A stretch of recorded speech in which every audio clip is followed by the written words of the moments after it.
Shalom, rekan-rekan pemuda yang sama dikasihi oleh Tuhan. Firman Tuhan saat ini dalam surat Paulus kepada jemaat di Galatia, pasal yang kelima, ayat 16 sampai ayat yang ke-26. Saya akan membacakan bagi kita dalam terjemahan baru edisi 2. Dan Lembaga Alkitab Indonesia memberikan judul Hidup Menurut Daging atau Roh. Maksudku, hiduplah oleh roh, dan kamu tidak akan menuruti keinginan daging.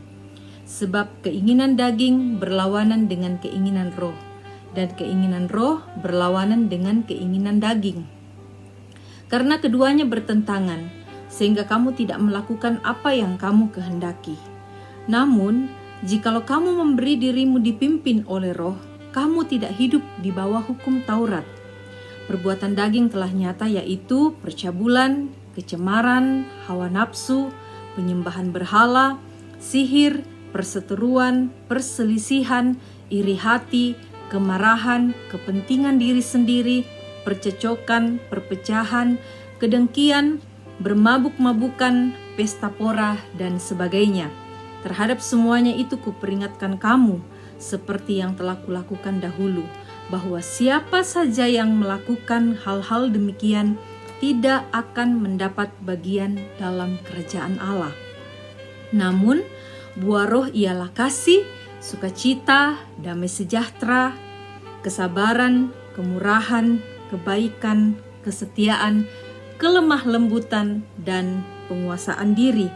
Tidak ada hukum yang menentang hal-hal itu. Mereka yang menjadi milik Kristus Yesus telah menyalibkan daging dengan segala hawa nafsu dan keinginannya. Jikalau kita hidup oleh roh, baiklah hidup kita juga dipimpin oleh roh. Dan janganlah kita gila hormat, janganlah kita saling menentang dan saling mendengki. Firman Tuhan, tema firman Tuhan pada renungan kita saat ini adalah menghasilkan buah roh.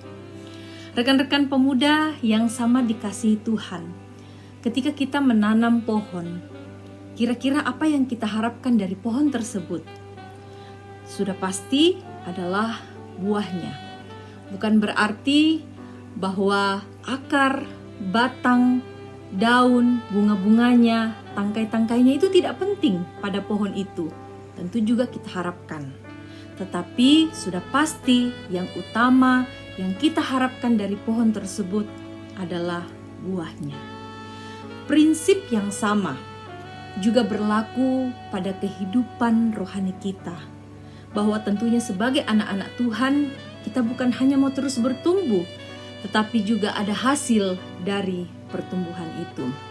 Dalam pembacaan kita pada saat ini, Paulus menasihatkan jemaat Galatia bahwa ketika mereka sudah merdeka dalam Kristus dan memilih hidup dalam Kristus, mereka tidak boleh lagi hidup dan dikuasai dalam hawa nafsu kedagingan seperti yang tertulis dalam pembacaan kita saat ini di dalam ayat yang ke-19 sampai ayat yang ke-21 tentang perbuatan daging.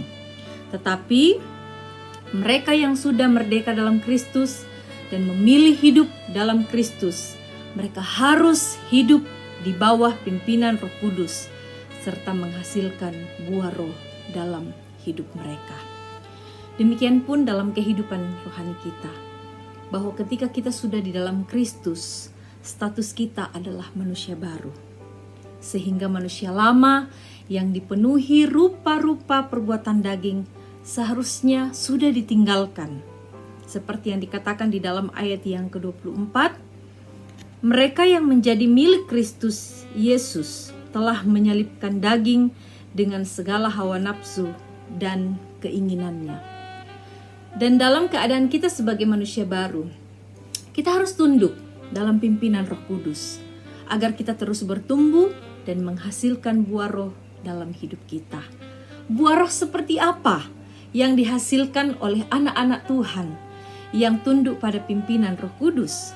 Di dalam ayat yang ke-22 sampai ayat yang ke-23, di situ jelas dikatakan ada kasih, sukacita, damai sejahtera, kesabaran, kemurahan, ada kebaikan, kesetiaan, kelemah lembutan, dan penguasaan diri. Buah roh yang dimaksudkan di sini adalah bentuk tunggal, yang artinya bahwa satu kesatuan yang harus dimiliki oleh orang percaya, dan itu hanya bisa dihasilkan ketika Roh Kudus sudah berdiam dalam hidup kita sebagai orang percaya. Jadi bukan karena hasil usaha kita, bukan karena pekerjaan kita sehingga buah itu bisa dihasilkan. Sebagai anak-anak Tuhan, kita hanya perlu mengikuti pimpinan Roh Kudus, sehingga buah roh yang dihasilkan itu nampak dalam sikap, nampak dalam cara hidup kita sebagai orang percaya. Dalam ayat yang ke-25 dikatakan bahwa jikalau kita hidup oleh roh, baiklah hidup kita juga dipimpin oleh roh. Rekan-rekan pemuda yang sama dikasih oleh Tuhan, tentunya kita harus bersyukur karena dalam menjalani kehidupan ada Roh Kudus yang memampukan kita untuk dapat berjalan sesuai dengan perintah Tuhan. Sekalipun dalam perjalanan hidup kita terus berproses. Mungkin terkadang kita tidak taat, bahkan cara hidup kita tidak menjadi berkat dan tidak memuliakan Tuhan.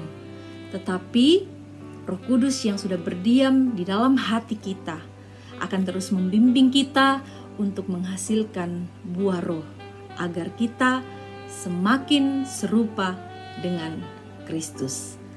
Demikianlah firman Tuhan pada saat ini. Tuhan Yesus memberkati kita semua. Shalom.